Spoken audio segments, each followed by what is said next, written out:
bullshittery. I don't have that ready, but I'll have stuff next time. Yep, got it. Got it. That's what the randomly started giant space worms are for. Like. All right. You stored in the balls, session 0. I can already tell this is going to be great. Let's get this show on the road. Right, let's fucking. Players are. Players are elves. Level No, they're fucking 5. not. You dirty noirs. And You're a human variant, aren't you, Bane? I'm a half elf. I have you know. So, Bane, you're a human variant fighter, right? Without being an elf. I'm like basic bitch, like human variant. I'm me. Cool. Yeah, I'm too.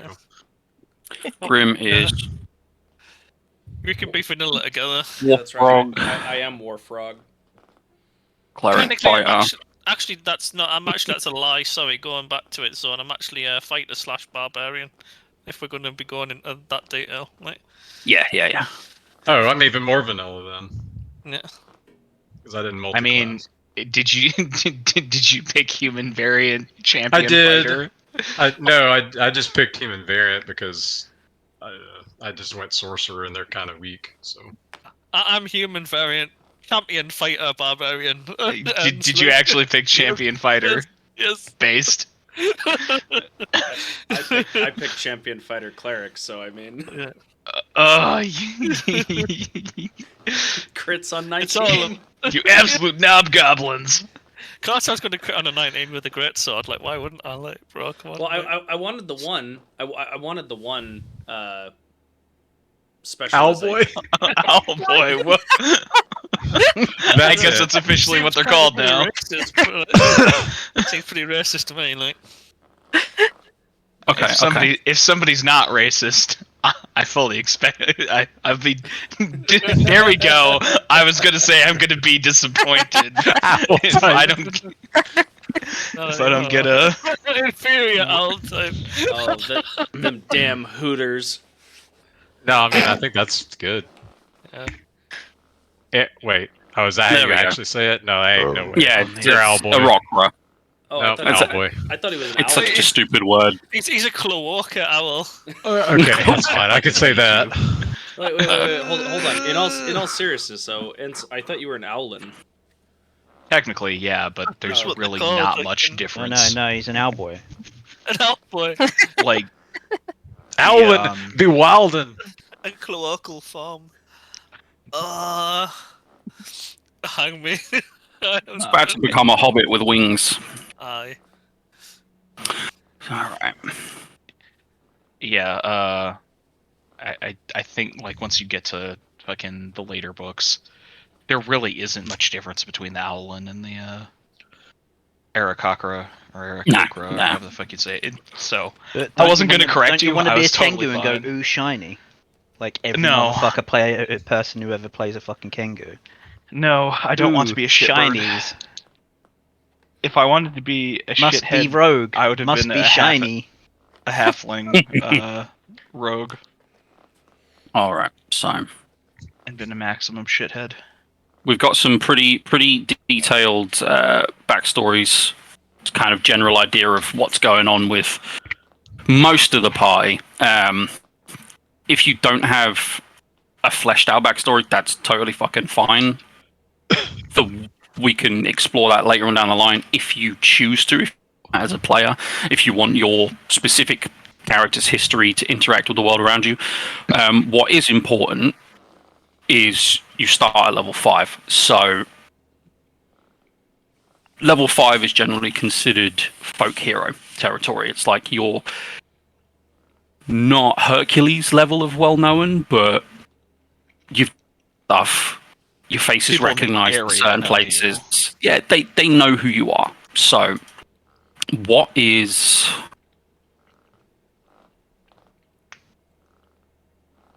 one thing that you would say your character is known for in the region? Give you a little bit of kind of background here. You've got the Dren Valley, which is very wide open, flat plain. It's famous, especially Fort Heraldon. This is where the big fight for independence of the Oblast to remain out of the Empire happened on the Dren Valley. The Oblast lost. The Druzhny people got folded into the Empire. And that's why their main capital is known as Tannelheim, even though they were allowed to keep the name Druzhny to it. They're allowed to essentially keep their noble names, a lot of their culture, but they've just got that beautiful slap of imperialism straight over the top of it. Gorstans is... Was that? I said, so what you're saying is the Slavs got wrecked by the Hanseatic League. Got it. Yes, basically. Gorstans is considered like the breadbasket of the region. So there's always work going on around there to like clear off wild animals encroaching from the Heartwood, stuff like that. The Furl Water. It's basically, there's nothing special about it. There's always been like folk rumors about something living in the lake and kind of monster style, but no one can really corroborate it. And the Collegiate investigated it when the Oblast was folded into the Imperium, but they didn't find anything of value there. So how long ago did it get folded in, out of curiosity? It got folded in about 50 years ago. It's okay. It was when the last true winter crept down out of the north, which always heralds raids, either from the Mammoth Lords, from the Goliath tribes, or if it's a particularly frozen winter and the chill glass freezes over, it brings ice giants, and they will raid into the entire Oblast and just take whatever they want. It's not uncommon for them to literally just disappear villages overnight and take all their people back as slaves or food or whatever. There was a huge siege. Everybody, like, yeah, basically they managed. They managed to get their whole way down to Tannelheim, like Druzhny at the time, and they sieged it. And the Oblast basically begged the Empire to come and save them, so they did. They refused to leave. They built a high road all the way up there, kind of typical Roman legion style, and they brought a lot to bear to save the region, and so they were like, okay, we own you now. Yeah, basically. Just imagine the Empire like armies turn up and the general's like fucking Victor Saltzpyre. It's like, your crime, your foul existence, the sentence, death. And what?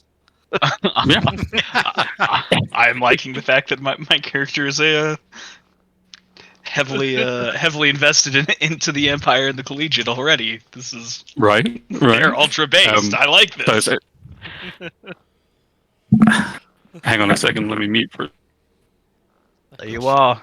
You could almost say, minus the Sigmar fanatic, third Victor Saltzpyre. But with magic. I will drop the line at some point.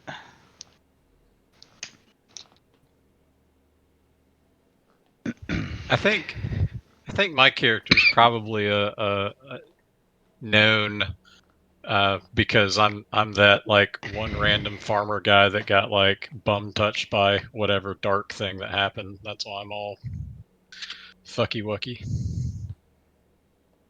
Mr. Darky, the ghost man.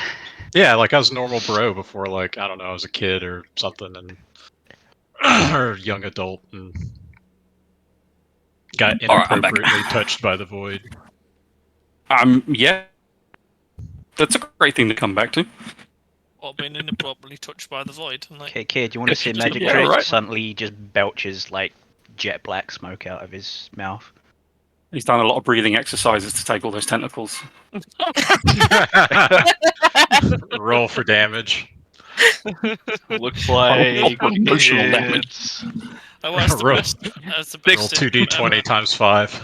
Ever said roll for endless circumference. We're not playing Fatal.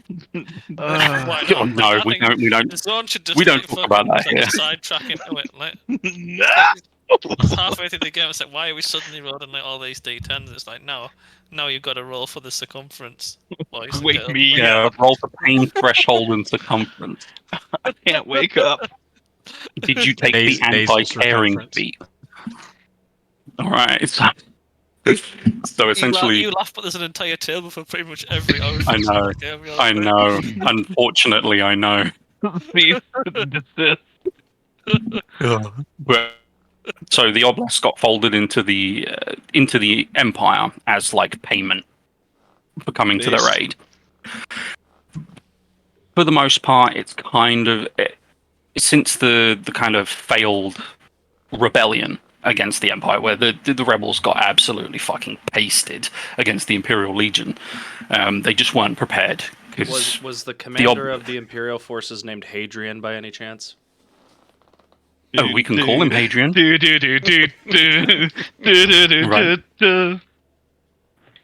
Yeah, he built a wall of corpses along it. But anyway, Yes. essentially the Oblast was able to bring to bear, like, all the different clans that live in the valley and up in the mountains and stuff like that. They were able to bring, half-giant mercenaries, a whole bunch of stuff to the battle. And the Empire brought Sundarian cataphracts, entire battle cohorts of wizards. They brought Grant's sharpshooters. The sharpshooters are an Imperial regiment that use they're basically all alchemists, and they all use magic infused fucking muskets. So couple that with all the standard foot soldiers and everything else they can bring to bear. The fight was very bloody and not very long, and the dreams of the Oblasts, freedom, returning back to what it was, were dashed for pretty much ever. All of the Druzhny nobles basically capitulated and bent the knee at that point, swore fealty to the Emperor in perpetuity. There are still elements in the wider reaches of the province that don't agree with it. There's a lot of grumbling around Obrench and Chernobyl, but aside from minor terrorist acts and some rabble rousing, we've got freedom fighter camps out in the woods, there's really no organized secessionist movement. They just can't. So for most part, Imperial life has been accepted as the norm. I'd like my first line in character to be good. Filthy peasants asked for help, and now they want to get rowdy. Brutal. Woo, lad. To kind of cement the Imperial strength up here, they built Fort Halden. They named it after the leader of the rebellion. Just to kind of really drive it home that it's all done with. So there is always an Imperial presence from Halden. Some of the groups that work there do moonlighting mercenary work as part of the Irregulars, which is the company that you'll be working for. So it's not uncommon to see, rotating mercenary contracts that are based out of Fort Halden into places like the Kremhire and stuff like that. The actual road that comes up from Grants that the Imperials built as they marched up is very patrolled. It's always patrolled, so it's relatively safe through the valley. That's about the extent of the Imperial influence in protecting the Oblast from itself. The Drakwold, which is this offshoot of the Heartwood over here, that kind of cuts through to Druzhchil. Druzhchil is essentially the only seaborne trading port that this entire region has. It connects it out to the Glimmering Sea, which spreads out to the rest of the continent and the Rhydakan continent on the other side of the sea, and then it goes up to the Frostbar, which is the kind of glacial North Sea, where there's nothing really up there. I'm used to that in the glacial North Sea. Right. The Drakwold is considered a no-go area. This is where a lot of Knoll tribes live. They That's are like constantly... Bradford. Yeah, basically. They're constantly at war with each other, and they routinely there's always some minor Gnoll warlord trying to muster a actual like war party to come raiding. So Gorstance is always, being the idyllic kind of farming community, is always the perfect target for the Gnolls that live in the Drakwold. So there are lots of contracts that are based out of Drusni to go and basically cull the Gnoll population. Excellent. Goblin Slayer Is this just based in Newcastle? Yeah, pretty much. Like, Okay.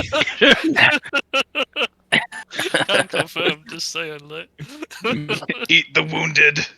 Speaking of goblins are an interesting one. In this world, they're not all like sucking Maglubiet's dick and all that sort of stuff. There are a bunch of tribes that basically sought asylum because they were being preyed on by the trolls, the Gruak, that live in the mountain ranges down in the Expanse, and a bunch of the tribes all banded together and basically like sought asylum from the Empire. So, funnily enough, goblins are actually recognized as a part of the citizenry. So it's not uncommon to see goblins, but they kind of have that roaming gypsy. Well, we need someone to oppress. I was about to say, and just like immediately, we need to change this. The entire campaign has now become like Goblin Genocide Simulator. Like this situation needs to change. Like. You're the goblin. Sorry, why are you not at the local work camp? Yeah, basically, even though they are an accepted peoples of the Empire, they are definitely second-class citizens. Desert, basically.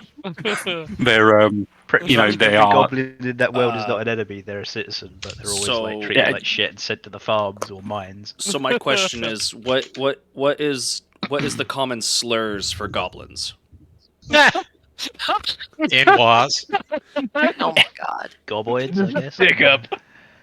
I mean, it comes down to kind of language. It will be whatever the predominant language is in the area. Okay, just wanted to make it the fuck up, bro. Well, I can speak Goblinoid, so to make a slur, but essentially, like, to put their place in society into perspective, all of the sewer clearing teams would be goblin. The chimney sweeps would be goblins. All of the hand workers would be goblins. What about Gobber with a hard ER? Gobshite, I think, would be probably a better option. Like, Gobshite. They could call each other Gabbas, but then we can't. A Gua. Yeah. Gobbo is. So you walk in and you say Gobba. Is that with a hard A or a hard R? Yeah. Hard R. Gobbar. I just want to go through and make it very clear that Grandpa Asimov is going to have to go through and like really think of some old timey slur for the gobbies. So. Oh yeah, because being created by the Tuathan. I mean, if you want superiority complex, the Tuathan elves are like living, well, not living anymore, but proof of the the desired race. They were basically Aryans. Yeah, exactly. I was the creation of true white power. Yeah, but look where that got you. They're all dead. But I'm not. It's worked up to prove a point. Like. Yet. I must carry on. We're all going to die terribly in this game. Yeah. They're all dead because Elf Hitler collectively told the dragons, all of them, he was better than them. Yeah. So essentially, So essentially, Wold, which is your typical fantasy forest. There's everything that lives in there is either a baddie or it's like a hermit that specifically decided to leave civilization. You'll find a lot of like Furbolg roaming in this area because the Furbolg's nature in Ursanon isn't just the kind of like timid half giants that the Forgotten Realms make them out. They're more like they're kind of like the go-between between the savage, bestial nature of certain species and the more civilized area. So, like, if it gets to a point where the Gnolls actually need something, they'll hire a Furbolg to trade on their behalf. Because they know for a fact that they can't actually interact with civilized species. The Furbolg kind of like walk between the world of good and evil. They're a little bit more bestial in appearance as well. So think of them like a less chaos beastman. bit more goat featured than the stupid bovine look that D&D went with. And they're more like wild than like actually like corrupted or whatever. Like Yeah, it's more. They're just kind of more actually rooted in nature than just kind of like, oh, hey, this tree has thorns on it and eyeballs and all that crap. There are a bunch of ruins in the Drakwold from previous civilizations, eras, so it's a great spelunking area for, different companies. There are entire companies set up in the Empire that basically hire mercenaries like yourselves to go and dungeoneer and spelunk in all these ancient ruins to bring back just random shit so people can display them in their house in high society, Rankelstad. So like you could just go get like a fucking old elven empire like dish and fork and take it back and get paid stupid good money for it. But there's a reason why those ruins haven't been excavated. They're full of who knows, centuries of who knows what, right? Knows what, so all across this area are old ruins. So is it safe to say we stumble upon old Greg? So is it safe to say that I probably woke up in one of those ruins? Could have very well have woke up near one of those ruins, because the big event, the garden, that all happened further south in the Empire, but it affected the entire continent. So this all is the a places stupid of question, but it's just something I've just thought of. So feel free to say it's stupid, but like no question is stupid, dude. If Grimm's race is like this, like one that was like one that was literally banished out of existence, like people have a lot of questions for him, like as in like, what the fuck actually are you, like. Yep. Yes and no. So the interesting thing about the Warforged is some of them laid dormant for thousands of years. And they were just considered like, it would be like there are entire tales of like these weird little villages that have like an old statue in the middle of the town that they built the town up around, and suddenly the statue came to life one day and was like asking a bunch of philosophical questions. They were like, I don't know, fucking kill it, burn it with fire. With a burning hatred for pigeons. Yeah, it would just be like, okay, and then just go off in search of itself. Nobody can figure out why these automatons regain sentience suddenly. That makes sense. So basically, like a basic owl girl going randomly wake up. An owl man, a golem, and a goth walk into a bar. Yeah, it's just a normal CJW meet-up, isn't it? Yeah. They don't really remember everything. Sebastian towing behind, looking fabulous as fuck. Go on. When they kind of regain sentience, some of them have just been sentient since the collapse of the Twathanan Empire. But those guys are like, you're not going to bump into them in the middle of the town. Like, not the collegiate kind of like send envoys to them to come out of their like little hermit holes to treat with them, but they just get ignored every time. These robots want to be left alone. But the ones that regain sentience at whatever time, they don't really remember what happened. They have fleeting memories of it, but they're kind of like a blank slate. That makes sense. Kind of like amnesia, I guess is the best way to say it. If they come into contact with items from the Twathanan Empire, though, or they go to places of significance that have like a lot of old magic around, it can kind of like enlighten them. Core memory. Yeah, it can unlock like core memories and stuff like that. So do we need a control rod for him? That makes sense. Like, it'll be interesting for Grimm's character, because if you guys do go into any like Twathan ruins and stuff like that, he will be able to interact with them in a way that could be beneficial or might be very detrimental if he doesn't know what he's doing. So that makes sense. Case in point, Bane, my character woke up approximately 50 years prior and has been roaming around the wilds. So pretty much you woke up when all the fucking like shit was going down in this region, essentially. Yeah, pretty much. And so, but like the memories are kind of few and far between. Kind of get flashes and whatnot. One of the things that is kind of one of my personality traits for my character is essentially massive fucking PTSD. Yes, because he was made during the war against the dragons and the dragon gods, and so he basically was an instrument of war. And before he was put to sleep by who knows what, so when waking up, he's like Zone said, lost a good majority of his memories, but he's still haunted by these like horrible battles that happened. You know, because it's like he's a robot, but he's got the soul and the personality of like a real being. Yeah, so you're like Shale from Dragon Age. Yeah, quite like He's Shale, a- actually. He's a she's a dwarf soul trapped in a golem like big giant stone worse than robot. wake up in the middle of a village with a bird Yeah. with the pigeons. That makes a lot of sense. I'll be disappointed, Grim, if you're not like just randomly out of nowhere like, I once stood in this stream for 5 years just contemplating like that rock. My character's gonna be the type of character that he's not gonna say much, but when he does, it's probably worth listening because usually words are followed by immediate action. So I don't like those gobbers. What? And then he tears into them. no, gobbers. I'm not exactly bad with. It's anything dragon related. So dragons, Abashi, worshippers of dragons, or Tiamat are like fight on sight. Like It's you, pretty good. Good Hey, that we look, don't have a dragon Kobos. born in the party then. Like, Kill. No, like that's actually part of one of the character traits is like you will not hold me back. I see those people, I will run right up to them in like the middle of town square and smash them with the hammer.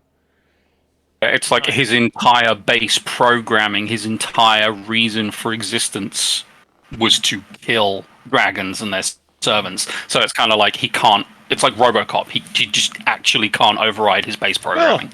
That's fine. I don't really see us running away from a dragon anyway, so just let him go and we'll watch and popcorn. He it should up. fire and forget. Yeah. Just let him at it. So You guys like bring the ale? Yeah, no, we're gonna watch him tear that thing limb from limb. All right. You got a chair? No, that's fine. I'll sit on the ground. I played a dwarven role slayer essentially in one of the last campaigns I actually got to play in, and he was a barbarian. I went frenzy barbarian, completely nude, didn't wear any clothes whatsoever. He just had like his beard was so big that it kind of covered his modesty, and he basically refused to talk at all, and just kind of gestured. The only remote thing of civilization that was on him was his tattoo on his head that just said "front towards enemy." Oh, it's about that time, is it? It's beer 30. Yeah, you come sit on the couch, babe. You got your drink and your blankie. Yeah, you just sit on the couch, just relax. Yeah, but so the Drakworld is kind of like a really good place for all the mercenaries to kind of cut their teeth. It's where a lot of the contracts pop up. It's like, oh, the fucking gnolls are amassing again. Go and fucking kick their heads in and burn their village down to teach them not to kind of push the boundaries. You'll get like roaming hill giants that kind of live in the Drakworld as well. So they're always good to fight with. There are always the chance of an ogre incursion from the south as well, so that's always fun around at least this portion of the map. Moving weekend in Newcastle. Yeah, right.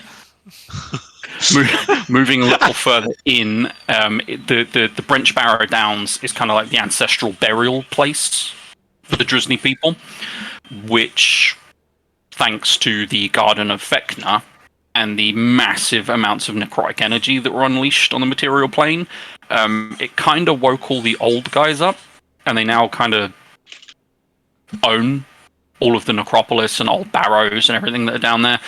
They can't move out of them. So thankfully the rest of the valley is safe from, old ultra racist Drisney whites and stuff like that. But Let us sleep. kind of thing, almost like the think almost like the Skyrim ruins, how they're just full of Draugr that are just chilling until you walk in, and then it's like these guys have been, bench pressing fucking for 400 years. They're coming after you, man. Yeah. While you were training, swole Draugr just pumping iron for 300 years. This area specifically causes a lot of cultural tension with the Imperials, because to the Drisney people, it is considered the utmost like sacrilegious crime to disturb their rest. It's like once you're buried, you stay buried. You don't they don't touch your body. They don't go down and visit your gravestone or anything like that. It's like you are gone. You've earned your eternal rest. You will rest for forever. But the collegiate are really interested in how the old, the ancient Oblast people were. So they constantly are sending archaeological expeditions down into the ruins. So they do a lot of hiring mercenaries. Oops, all zombies. Chernobyl and kind of, moving around this way into the mountains.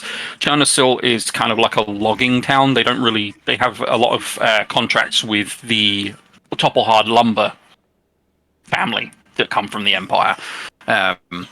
So there's nothing really of note aside from essentially just a massive export in lumber from this area. And without giving too much detail away, some of the rumblings of freedom fighters and shit like that come from Chernobyl, but it's mostly Obrench, which is considered the rebels town. And the reason why it can kind of get away with that is because of the Kremai. The Kremai is a very unstable sand flat that's constantly shifting with the tide. New sandbars will form and get pulled out. A whole bunch of stuff, considering that the chill glasses is kind of where it meets the actual sea itself. So there's a lot of problems in this area for stable travel. There's a couple of points that have been reinforced. There's a bridge. There's a little town that kind of popped up on an actual safe area, and that's considered the gateway into the mountains. So Obrench is kind of allowed to fly their flags and rabble rouse and all that sort of shit. But the Kremire is annoying for a lot of the mercenary companies, not only because is the entire area a hazard, but it's where things like Boggans live and the Bullywug tribes. And now the Bullywugs are these horrible little toad people that are a constant thorn in the Empire's side up here. They've always been a problem. You want some ice cream? I'll get you some ice cream in a second, all right? Yeah, you go get comfy and snuggly, and I'll bring you an ice cream. The Kremire... Now, the Bullywug will never actually be a problem, but the fact is that they assault lone stragglers, and they will raid, trading caravans. So they're a real thorn in the side when it comes to feeding everybody. And they don't steal it because they're going to eat it, they steal it because it belonged to you. Oh, they sound like fun. Yeah. We need to capture some of them and give them to Grimm's character to play with. Here, have fun with this. So am I just going to end up being the old version of Lenny from Mice and Men? Yeah, pretty much. Oh, yeah. In fucking look at the gobbler, Lenny. Look at the gobbler.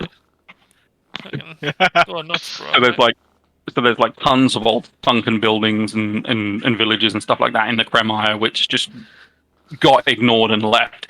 So there are a lot of things in the Kremire that people want. It's a great place where outlaws will hang out in there.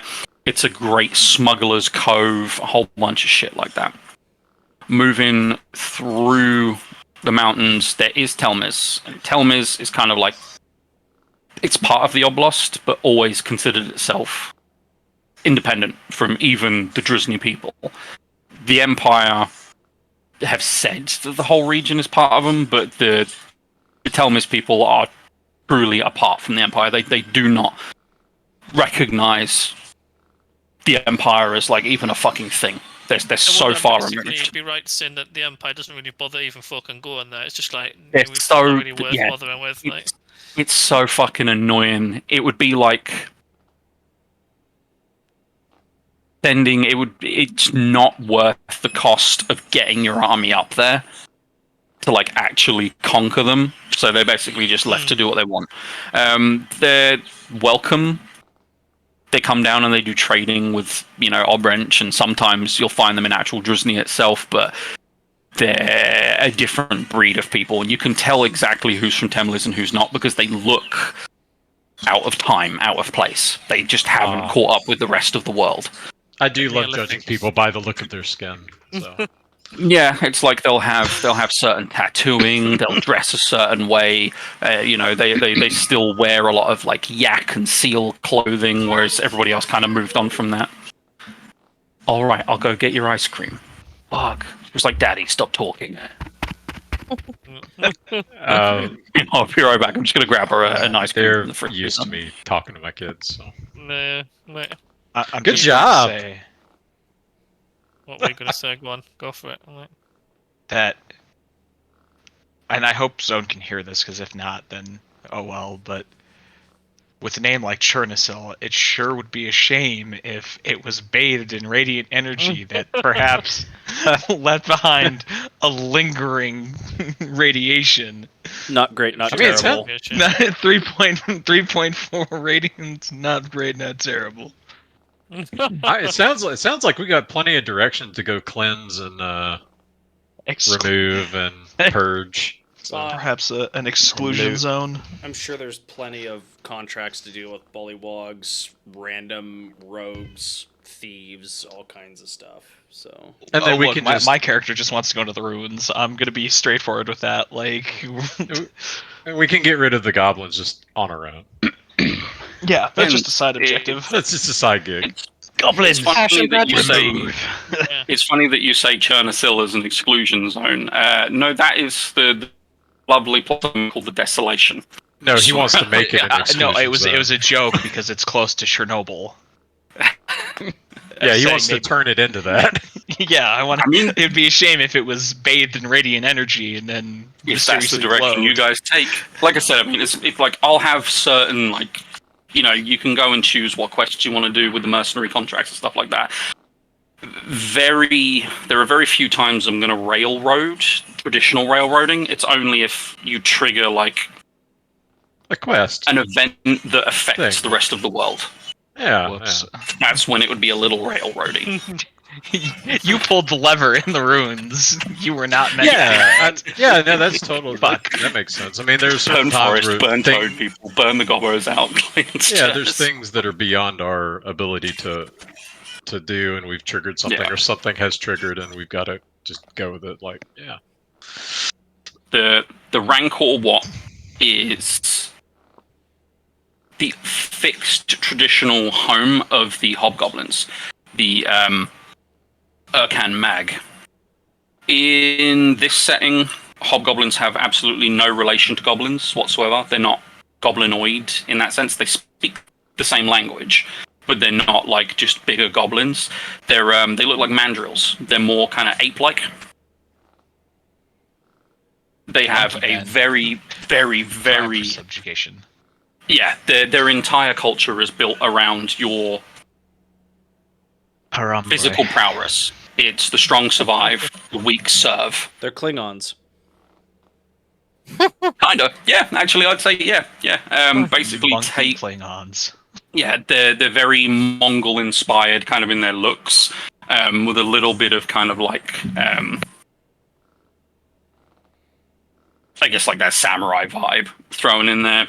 Oh no, the fucking weeb gorillas as well. Holy shit! Like. What was that about the Saltzfire line? I believe Rancor. They're notorious slavers. They don't even call it slavery. It's a part of their life. If you are weaker than them, I mean, so they're Batarians. You belong to them. If you weren't so weak, you wouldn't be a slave. So I don't see They had a big fight with the Empire, like long time ago, and there was kind of like an accord was reached between the nations. The hobgoblins, the Urkan Mag, can live alongside the Empire and all that sort of shit. They just leave the citizenry unmolested. Their way of life has to respect Imperial law, and vice versa. If anybody goes up to Rancor Wat, they recognize and understand that their Imperial protections don't count anymore, because they're not technically within the Empire. The Rancor are not Imperial at all. They do not join the Empire. they are afforded the same basic rights when they're in Imperial territory as long as they adhere to Imperial law. Recently, a big boiling point is what people feel is going to happen is in the last decade of game time, the Rancor Wat opened its doors. And so the Hobgoblins live inside the mountains. They have entire complexes, entire underground cities in there. But the Rancor Wat is like the only in and out that people can see. Like it's the only actual building that the Hobgoblins have on the surface. They're kind of like almost like dwarfs in that respect. But they opened their doors and they sounded the returning. And it's huge horns carved out of Behir horns, the huge giant like six-legged lightning spitting fucking spider bear creatures that live up in the mountains. Yeah, Behirs are fucking cool as shit. Terrifying, but cool as shit. And they sounded the returning, which for the Hobgoblins, it's return home. It's every true-born Urkan has to return home. If you do not return home, if you choose not to, you are no longer Urkan. You are no longer considered of the people, and you will be treated like you are not of the people. Because the one golden rule in principle for the Urkans is they don't make slaves of their own people. They will just kill you if you're weaker, but they'll enslave entire other races, that kind of thing. Oh, wow, they sound very burst. They're lovely, right? And so it's not uncommon to find migrating clusters of Hobgoblins on their way home. It causes a little bit of friction because they're just freely territories that they go home. are beginning not to respect the laws of. The closer they get to home, the more traditional they're becoming, and so there's lots of issues with the Drizni people and the Hobgoblins as they return home. Every now and again, you will find an Urkan that refuses the call to go home because they've created a good life for themselves in the Empire. You know, some of the more kind of famous accounts is when the returning was first called, and some of the Hobgoblins refused. There was a big riot in the capital city where a bunch of businesses got burned down because the Hobgoblins that own them refused to leave. They had families, you know. They'd set up good lives. They got some white women. They didn't want to leave. They got some white women. They've got some adopted kids, you know, that kind of thing. Barbarian monkey men burning down the capital city. I wonder where that sounds familiar. They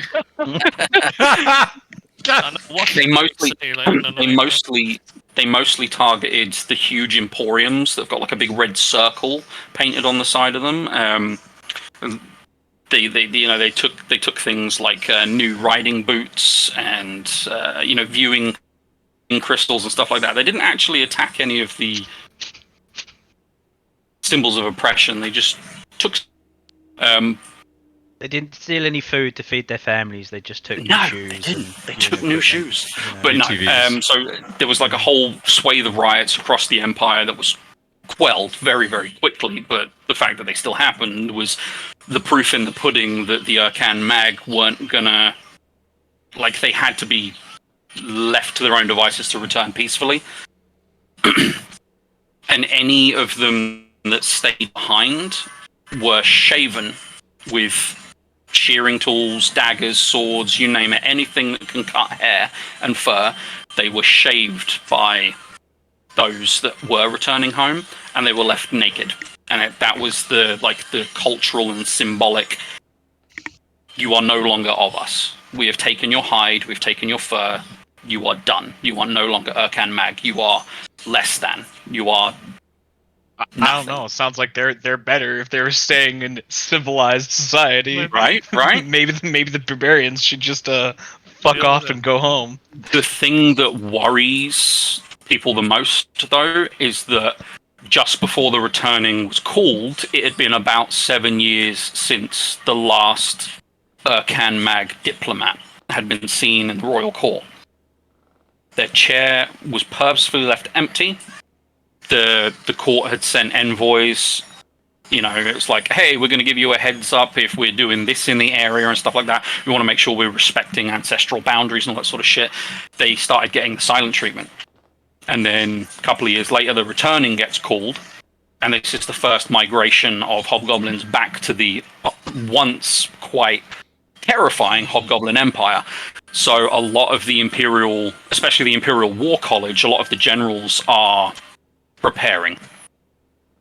Because nobody knows what is happening, and all of the hobgoblins that are walking home on their, their pilgrimage back aren't saying anything about it. So there's kind of like this tension that's building. It's like, are they disappearing underground for good? Or are they mustering their forces to invade again? Who knows? So what So you're there's saying, a lot. Go on. So what you're saying is that, like, if a mercenary company was, say, running out of work to do, they could be enticed to instigate through some form of false flag operation, a war, so to say. This is what I'm saying, man. If it was beneficial, false flag operations are kind of the Imperials' bread and butter. Wow, they are just fucking American, like. Holy shit, man. Yeah. You can... People do go beyond the chill glass onto the northern bank, but there's no Imperial presence up there. It's basically, if you go up to the north, you're on your own. 100% you are on your own. No one's coming to save you. So with that said, like the kind of area it is, you've had 5 levels in the world to kind of make a name for yourself in one way. What would be something that your character is recognized for at the very least?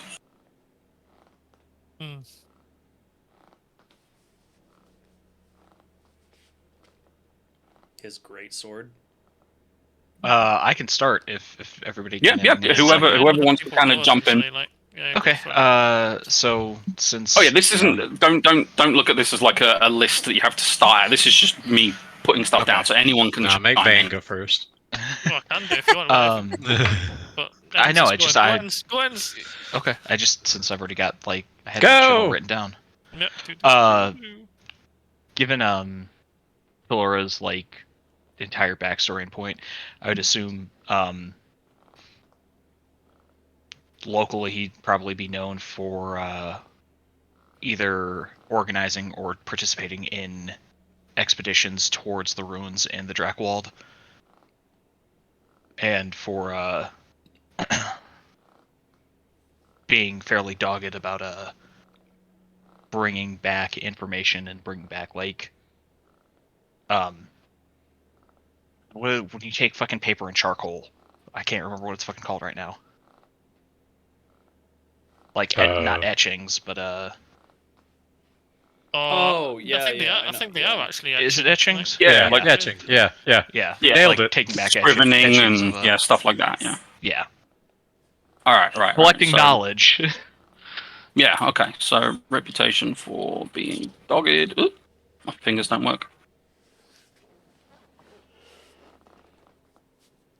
Okay, I need to get another d20. This one's rolled 4 times. Sounds about right.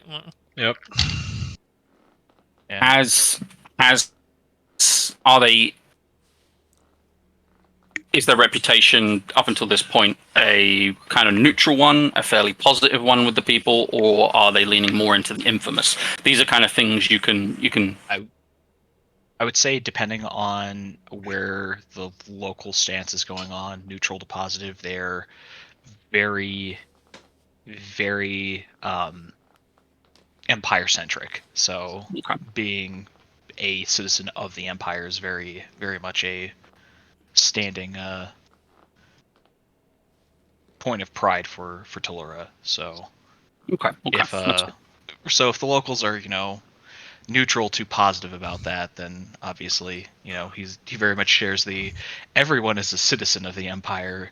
What you do with that is for the most part, the empire, obviously with the fires of rebellion all died down and stuff like that, and people are beginning to accept that this is now normal, the Empire is quite welcomed. I mean, they've opened up trade into the entire oblast for, you know, things that these people had lived without for, you know, hundreds and hundreds and hundreds of years. It's like there is a general improvement of quality of life for people.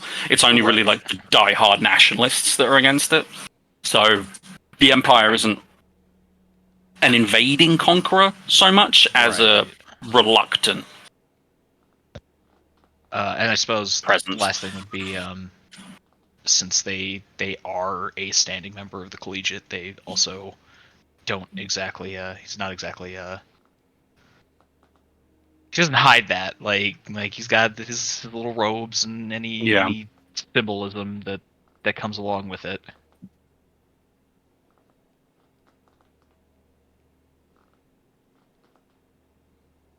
Because all of these little things that kind of the reputation is a kind of a big thing. It's almost more important than morality, like the whole alignment scale shit in this world.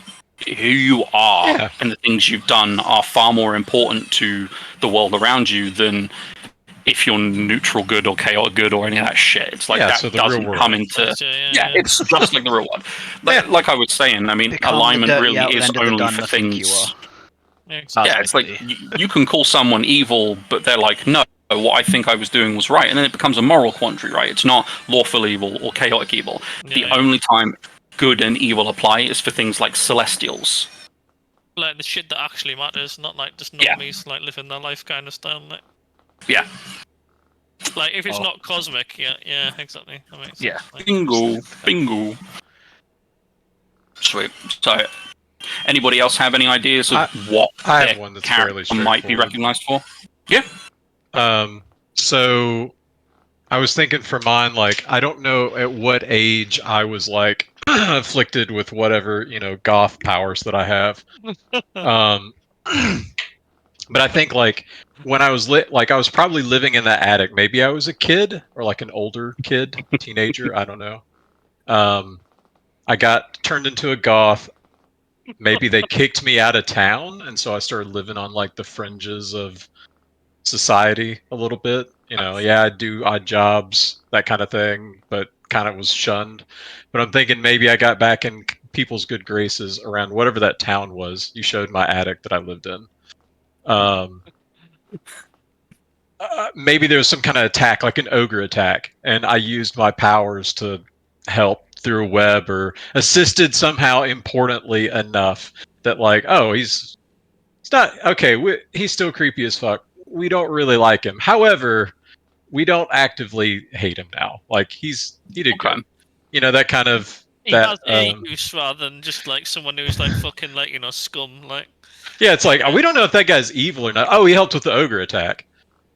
I mean, all right. that says, you know, okay. He's sus, but he's at least done something. So we'll give him an N-word pass for a little bit. Like. Yeah, exactly.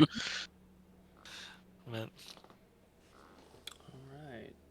Okay. Yeah, that works. That works well. So that's why I'm kind of known. Plus, you know, weird, creepy, like goth thing. I don't know. Person. You basically. I'm Bane. I'm Death Bane wandering around.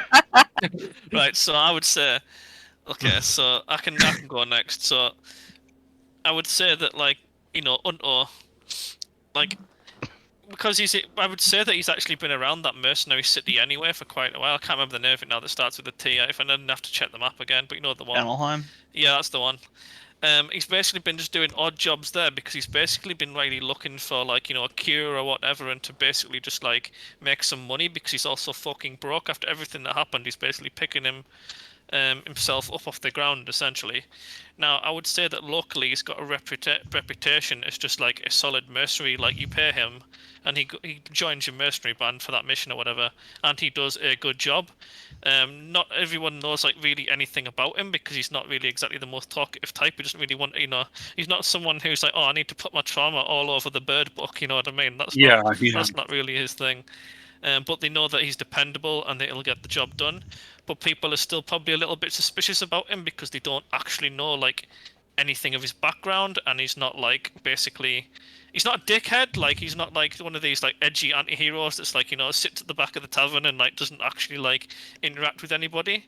He's like pleasant enough, but he just doesn't fucking like open up to anybody. Yeah, So, no, you're the engineer that's on call that doesn't really get on with anybody, but comes in, does the job, and goes home. You're not trying to keep people at arm's length. People will just naturally stay at arm's length because you don't interact with them past what the job needs doing. That's exactly it, yeah. And he's got a reputation of like, people kind of like the fact that he can comes and basically does that kind of troubleshooting. In this case, troubleshooting is like fucking like yeeting a goblin off a fucking cliff or whatever. But like, it gets the job done. But at the same time, everyone that's going to hire him is always a bit like, does he have anything like, is he like a brigand or anything? Does he have any like, like potential criminal background? We know that he like doesn't, but they don't fucking know this because they just see this dude who's like not adverse to casting fist now and then, and they're a bit like, like he seems a bit, So you're the guy that you hire. You're like, damn, he's got some coding skills. He's really good. People skills? No, he doesn't have that at all. But I mean, he's really good at his job. It's not the coding skills. It's like making goblins' faces disappear. Like my question for Bane, since his character is kind of a contractor, does your character have has there ever been an instance where you have not been paid? And if so, have you acquired a reputation for what happens to people who don't pay? Oh, he just breaks people's fingers when they don't pay him until they pay him. Yeah, that's a good point actually, because that's actually in his character sheet. That is actually part of his background. That like, he's got that like reputation for like, if you don't do something on the level, he's not gonna like, he's not somebody like, he's not an actual gangster who's gonna like track you back to your house and like, murder your family that you don't pay. He'll just make a few of your fingers go pop until you like pay him the money that you owe him, and then that's the end. That's it. It's done. Job's done. Like exactly. I'm glad I have that muted. Eternally. No, that's perfect. Thank you. So that's basically it. Like. So in the a crossbow bolt like nose ring if they don't pay him, but that's about it. Like. Yeah, so in the truest sense of it, he is a neutral mercenary. Yes, like that's why it was quite interesting, because like strangely he's pretty much the epitome at the moment of true neutral. He's out here purely to like find a cure for not Casca. That's basically what he's here for. like whoa. But he's not like listening to endless Linkin Park and just decking fools for no reason. Like he does actually have a reason. Like. He's not here to avenge his murdered wolf parents who was raised by him in the forest. Yeah. Yeah. Okay, that works well. Because basically, what based on the things that you give me here, each of you will get like a little. Like you might get a starting bonus. Like it might just be information about something that nobody else knows about. It might be a trophy. It could be something that helps. Anything that you get from this, it's gonna be a little boon to your character. That's why I'm going pretty through cool. all this. It's like a little background buff. Yeah, that's cool. So it's like you stating that you have been part of the Irregulars for a while now. Like you will know basics about Null culture, Null language, things like that. You'll have a little bit more insight into the reoccurring mercenary contracts that pop up. Things like that. So like Yolk will have a little bit more knowledge about ogres, maybe weak spots, things like that. Yeah, because it sends them to the afterlife. Yes. With his fucking amazing collection of Evanescence albums, like. You just hear him muttering "Hinder lips of an angel" to himself at the back of the fucking party on watch one night. Oh man, I need to look up some of those lyrics, and that's like what I start saying when I'm casting a spell. Whoa, wake me up, it's so sweet. And then I cast darkness that I can see through. Right? No. Yolk's character definitely listens to The Cure in the dark.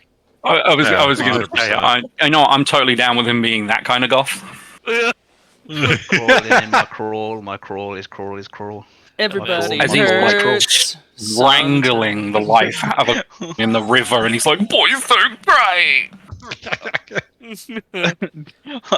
Hold on, that's not even an emo band that did Everybody Hurts.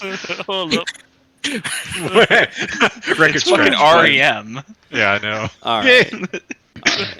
So, like I kind of said earlier, Asimov is known locally as the Ancient One. You know, those who don't know his name, they just call him the Ancient One. He woke up kind of right towards the end of the Imperial Retribution, right around the Drackwood. And since then, he hasn't really...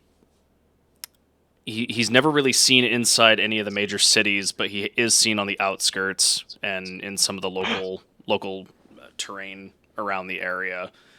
Most locals go through and tell stories of where battle or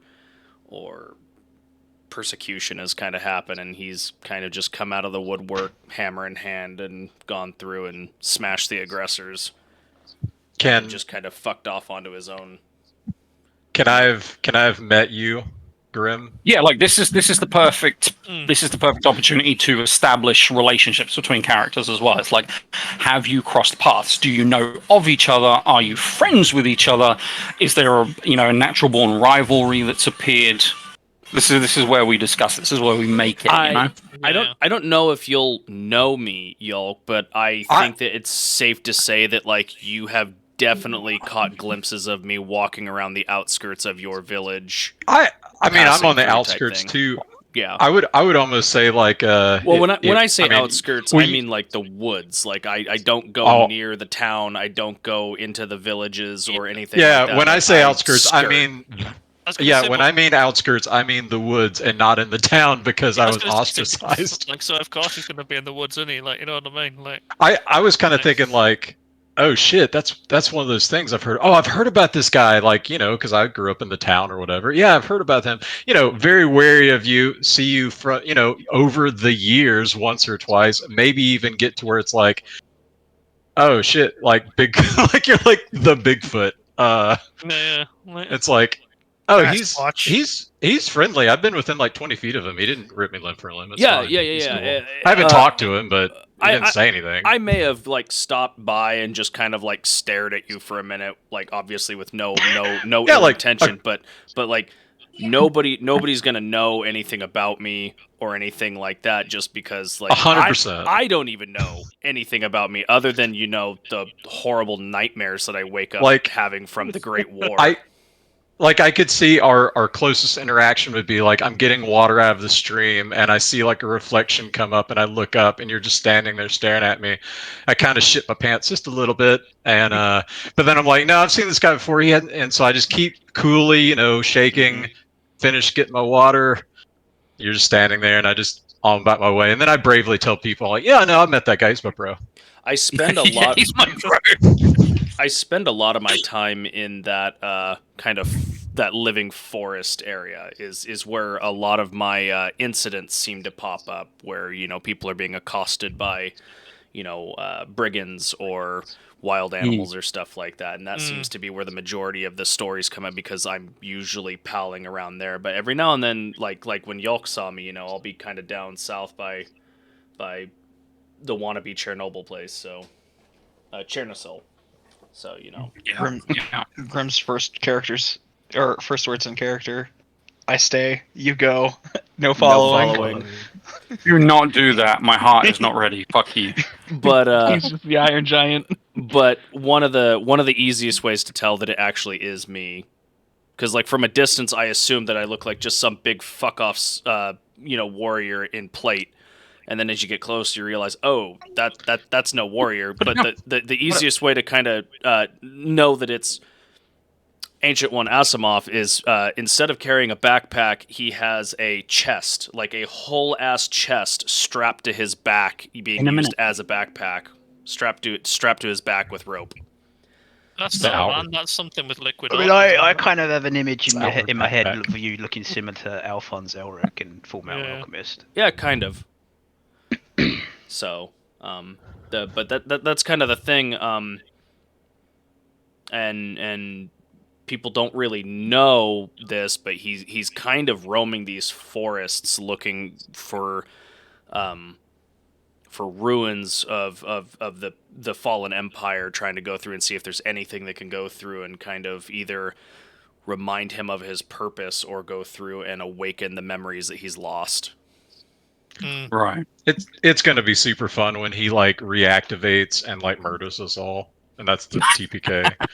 But we're not scaly, so it's all okay. Like, Yeah, well, I mean, who knows what he sees in his PTS from DDR age? That's something that I'm gonna have to work with Zone on, and how that's gonna work. I don't know if it's gonna be a hey, roll a dice to see how bad your PTSD affects this situation right now, but I think that would be a fun mechanic. But yeah, you can put that down there. You got it. As far as reputation with the locals, it's either neutral, as in like people are like, hey, you know, we don't want any ill will or anything, but like we're not gonna fuck with the robot. Like, you guys, kids, stay away, and others, it's like, oh, you know, I've heard the you know, like you kind of wrote in there, you know, local legend kind of in a way, you know. So it's mixed from neutral to very positive, but you know, yeah. I could see it being like that, because I mean, like, if you help in like attacks, hell, maybe you helped in the ogre attack like that I was in, but whatever. Like, if you help in stuff like that over years, it's like, oh yeah, it's. I mean, I'm sure some people would be like, it's a sign of a good omen if you see him, and or it's a sign of a bad omen because bad things happen because you tend to be around attacks, but he helps, and you know, that kind of. The thing is, I can see people looking favorably on you. Just don't fuck with them. If there is a negative reputation, it's kind of the phrase "Rolling Stone gathers no moss." Like, yeah, like, don't get in the way. If I'm doing something, if I'm you know, in the middle of something or whatnot, don't do it. You jump in front of the hammer, you're gonna get hit, type deal. Like, I mean, once you declare, do we know of anybody who's ever been killed by a Bigfoot? No. Do you want to go fuck with a 9-foot tall Bigfoot? No. That's kind of like, so that's the other thing that was kind of on one of my personality traits, is because the 3 personality traits that I have are I enjoy being strong and I like breaking things. I have a crude sense of humor, and then there's I'm haunted by memories of war. I can't get the images of violence out of my head. The ideals, though, is might in life as in war, the stronger. So might makes right. So that's pretty much what it is fuck around and find out is the internal policy. The programming you default to. Alright. So, Rose or Tom? Which one? Yep. Yeah, alright. Well, you'll probably know, well, say, anyone who's been in this area has probably seen Sebastian, like, moving around, especially if, like, you've, like, you know, I'm hungry first and you've headed into a tavern, you'll probably have seen him perform. So, like, in the area he's known as just, like, well, let's say, cliche wandering minstrel. But in some aspects he is. So it's not unknown for him to pop into taverns along trade routes or traveling ways and, you know, entertain the locals for a few coins and so on and so forth. Or as well as even, like, maybe some wealthy people in the region have, like, hired him and some of his friends to, like, perform at a wedding. Like, oh, he's the musician. But the more, as it were, should we say, less reputable, or like people that work in the shadows, in settlements in the region, will actually know a lot more of him about his, well, particular set of skills.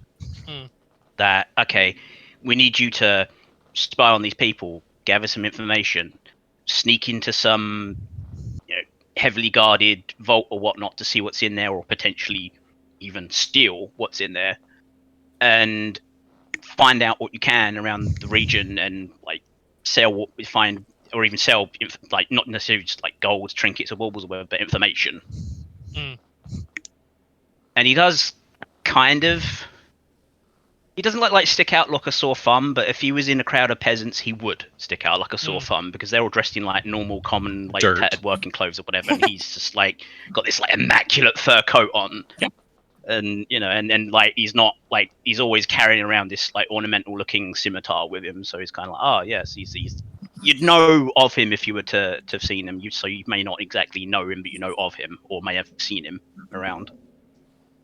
Do you kick peasants out of your way? No, I charm them out my way. Oh, okay, that's fair. They lick my balls before they move. Oh. Oh, it's Rose. Oh, Pull out an apple from a pocket. took a turn. Go, shh, there you go. Keep it secret. There's always a turn.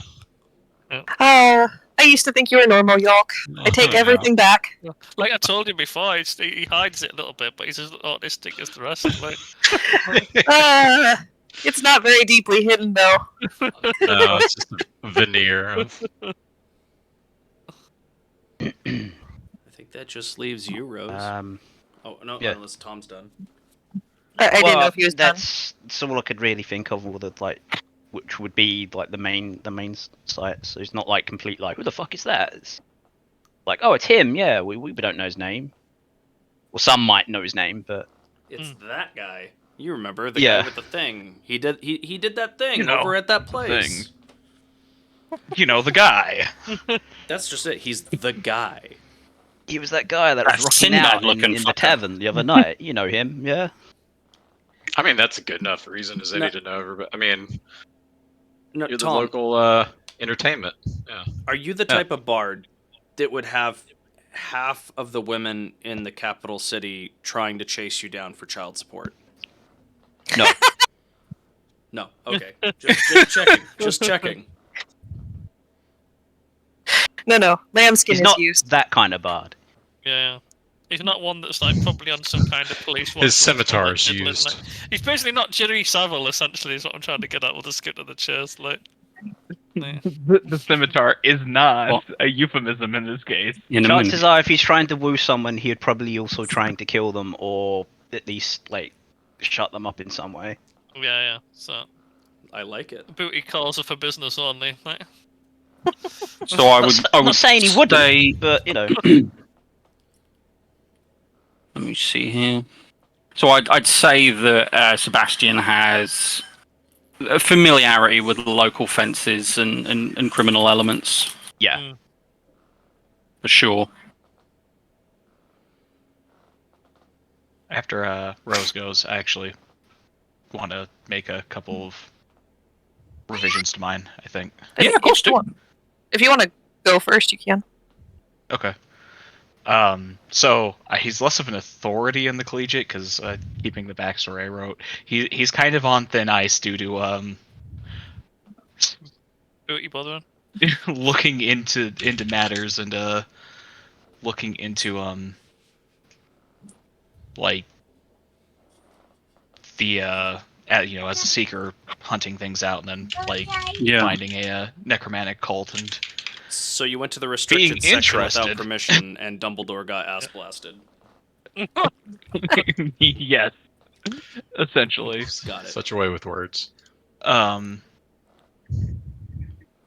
or if they're aware of why he got sent out there to go yeah, here's the blurb I put at the bottom that was supposed to be in character by somebody. As discussed, the records are impressive, as are his capabilities, but we do not need somebody prying into these particular incidents.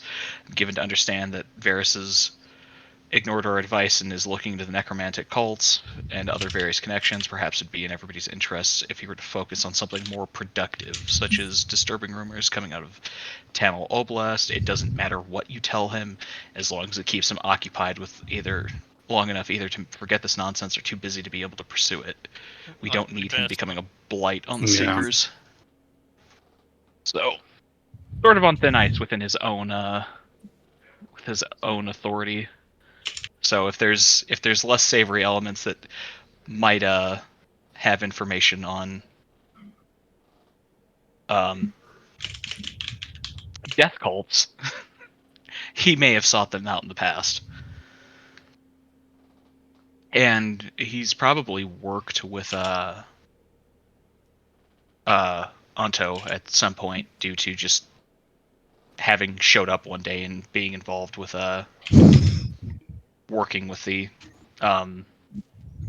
the irregulars and just either, like I said, either organizing expeditions into the Drakwold or being involved with them.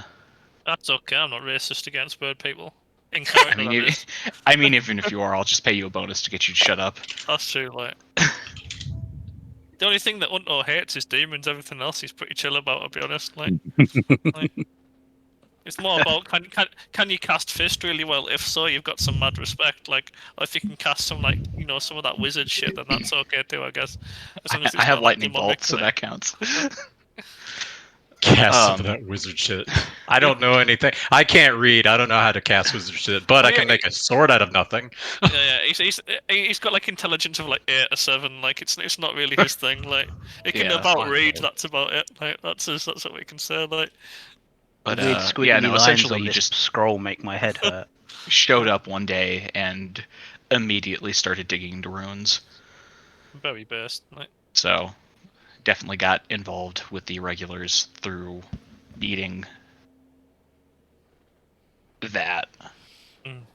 I mean, yeah, there's a whole economy surrounding, like I said, dungeon delving. So, and the collegiate have like a bit of a strong arm on that kind of economy. So, Yeah, definitely So makes again, sense to have those that. links.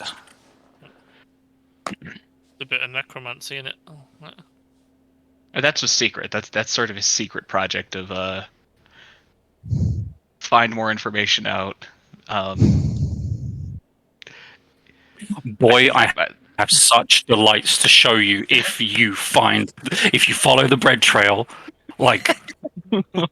Oh boy, explorers Like a from the farther gluttonous little region of German experience. Yep, if like a gluttonous little German kid, if you follow that breadcrumb trail, I have got such good stuff in store for you. Oh no. Speaking Yeah, of- there's my character. I just posted it. Speaking Oh, bro, that's brutal. Oof. Oh hey, Dark Tranquility. They're cool. Seems legit. But yeah, I put like a thing that basically in the character traits for personality traits, it's impossible to prepare for everything, but it's foolhardy to not attempt, and that he sees himself basically as the heir apparent to the Archmagus or whatever the head of the collegiate is. Yeah, that'll be the Archmagus. Mr. Big Robes. Yes, he wants Such to a have humble- the biggest robe. Mister, So I much can do humility. what I want. the biggest can't. robe and the biggest hat. Yeah, lifts his hat. Yes. Biggest pondering orb. I already have a pondering orb, but it can always be bigger. Yeah, whenever the Not all collegiate, measurement, like. whenever the collegiate members meet up, they all get out their orbs to polish, and then it's just everybody judges the size of each other's orbs. Bro, I mean, if I don't have Big Hat Logan's hat by the end of this, I'm going to be pissed. Oh man. Brilliant. Holy shit. Like. Where's our Rose, local forest Okay. gremlin? fairy. Are you tiny? I'm I about don't 3 know feet any- tall. Awesome. I went for the tallest I could possibly be as a fairy, which was 3 feet, according Wait, what's to. What's the shortest? It's kind of you like can be? halfling territory. I think 1 foot was the shortest I could go. Why are you not 1 foot tall? I didn't want to be a brownie from Willow. Because if Heidi was to somehow transport dimensions into that universe, she'd be eaten by her. Like when the problem is that a house cat is now like a challenge rate and 5 encounter, you know that you've got a problem. Like, Yeah, maybe you've gone too far in the other direction. Yeah, fair. Yeah. Yeah, but Sorry, you could live. gonna type You that could live in down. Ince's hat. See, I'm pretty sure I have enlarge and reduce in my mixed bag of things I can do. So I could still fair. hide in somebody's pocket. Like, I could still do that. just when I thought I'd not accidentally inserted Puck into this extended fan fiction that I am creating. Oh no! Right, right. go ahead, Rose. Yeah. So I guess you could say I've been hanging out in forests. I'm a ranger, so I've been known to appear in them to lost travelers. often with a very large bear, made even larger by the fact that I am small. Sometimes astride it when I can't be bothered to fly. And when I encounter these travelers, I either help or misdirect them based on what they can offer me. And it's been noticed that depending on what they offer me may have a correlation to how helpful I am. Others say that it's entirely dependent on my mood at the time. So citizens kind of have a mixed feelings toward me, depending on whether they were helped or maybe had some unforeseen stroke of bad luck directly after encountering me. I feel like you've trolled me several times. That might be. Maybe you should have brought something better to trade. I'm poor. That is no excuse for the fair. They will fuck you up regardless. Like, shut up! Oh, shut up! Like, And you can't offer your soul because you already gave it to some demon. yeah, get to the back of the bus. Like,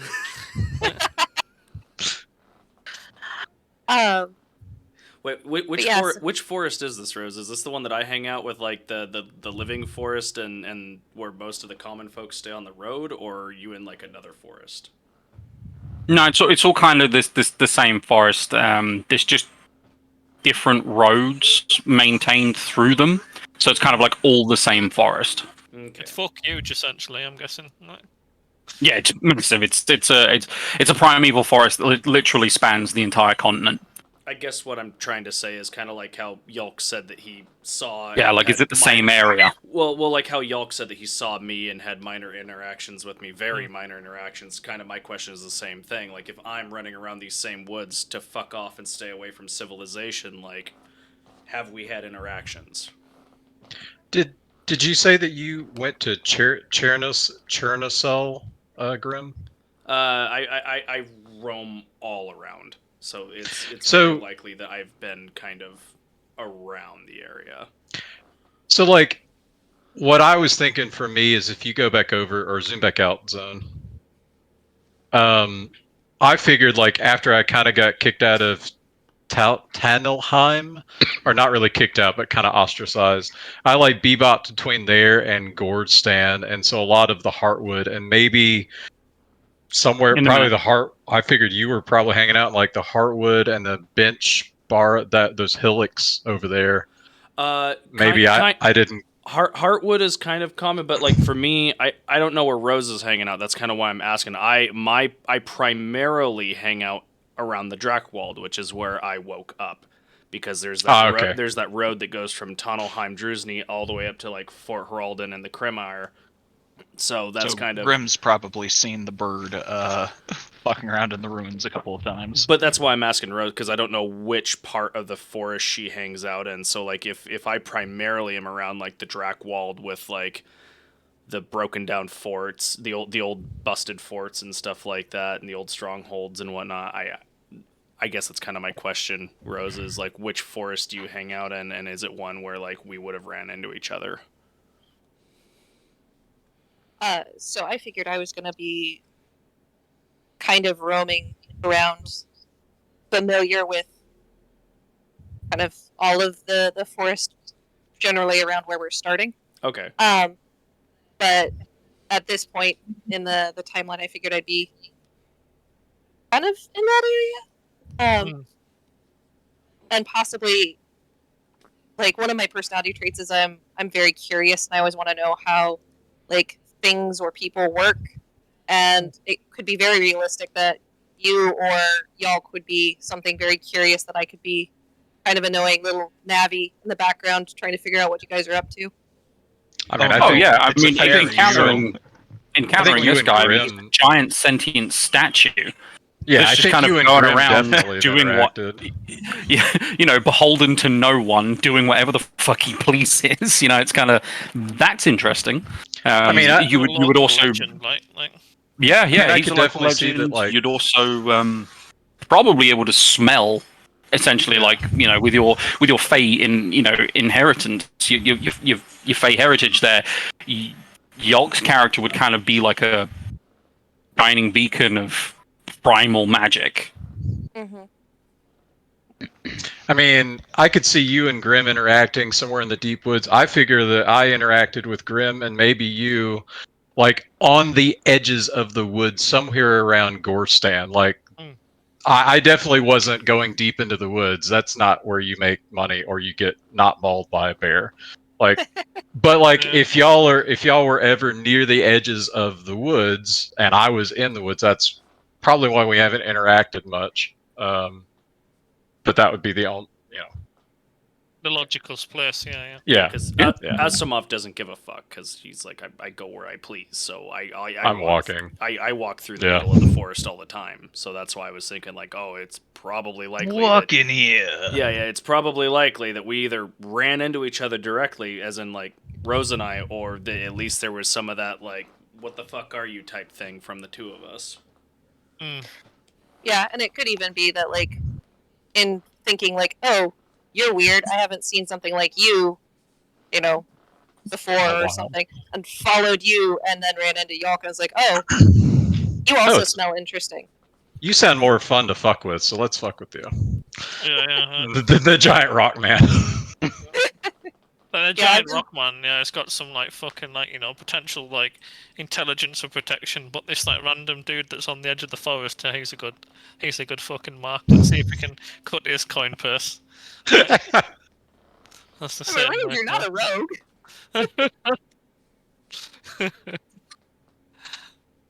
Sweet.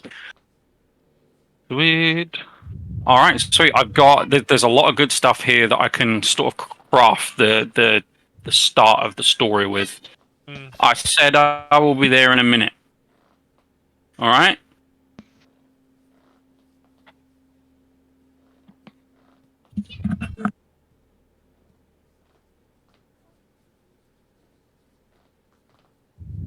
Man, Zone's so much nicer to his kids than I am mine. It's because he's British. That's true. Like.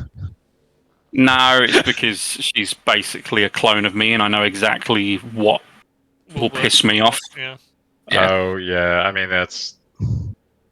Yeah, we're all fucking PDA autistic in this fucking house, and it's like she's a carbon copy of me with the fucking PDA autism and the ADHD, and it's like, okay, so what did people do with me as a kid that really set me down the path of, explosive, annoying kid that basically lived in detention all day? Let's do the opposite of that.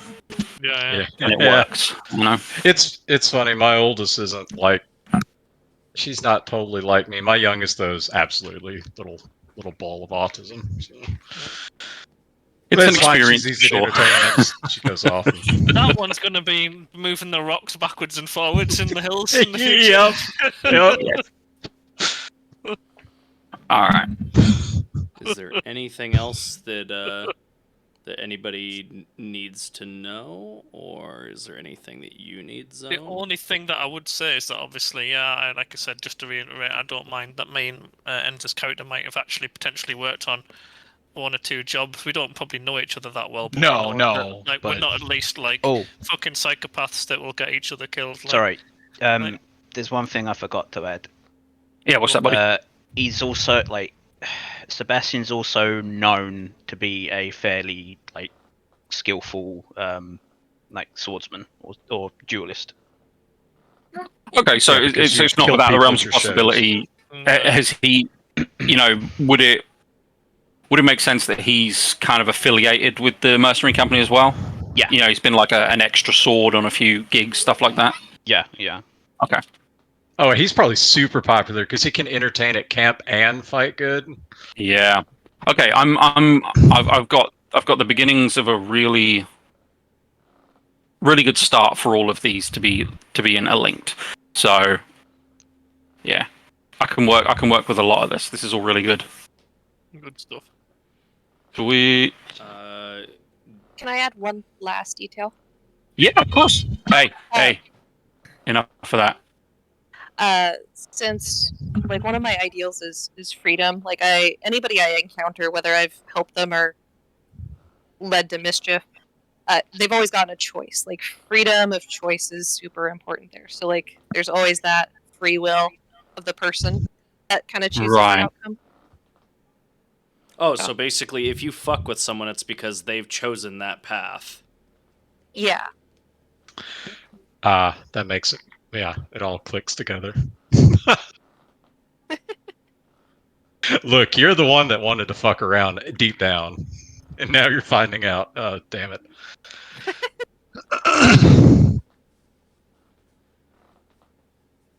All right, sweet. That's interesting. That's good. All right, I can work with a lot of this stuff. Perfect.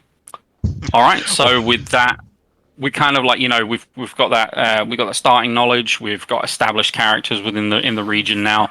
Next time we meet, it will be to jump straight into the first play session. Yay! Sounds good.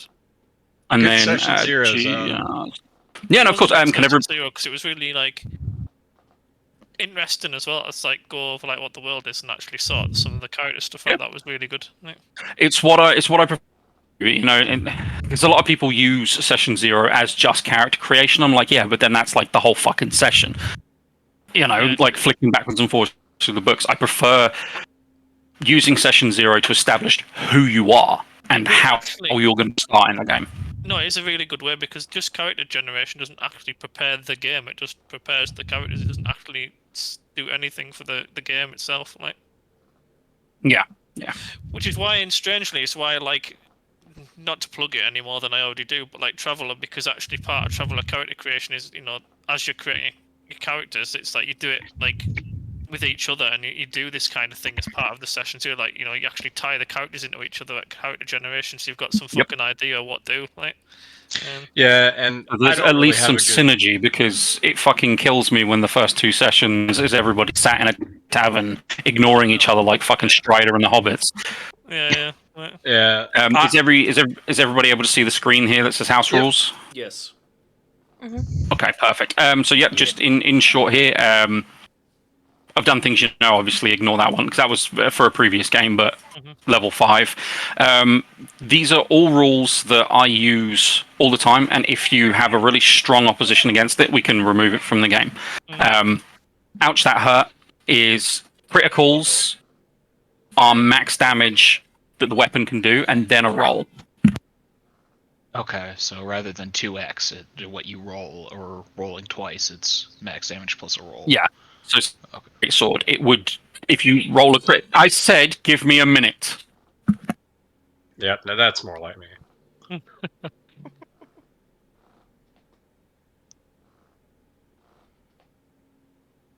About to start hearing. So, like, take Bane with his greatsword, for example. If he rolls a crit, his base minimum going to do the max damage, so the 12 of the greatsword, and then it will be any of his modifiers plus the damage roll. It's because critical hits should be that. They should be damaging. Because I absolutely hate setting someone up for a really cool thematic critical hit and then you roll 2 1s. Yeah, I get that. And it's like, it works both ways. So any like max damage rule that you get is available to the enemy as well. So, chew on these rules. I'll put them up in as a like a pinned message as well. So chew on them. If there's anything that you really don't like, we'll pull it from the game. Massive attack. If you take damage equal to half, if you take damage equal to your hit point maximum in a single damage source, you die instantly. So if you've got like 67 hit points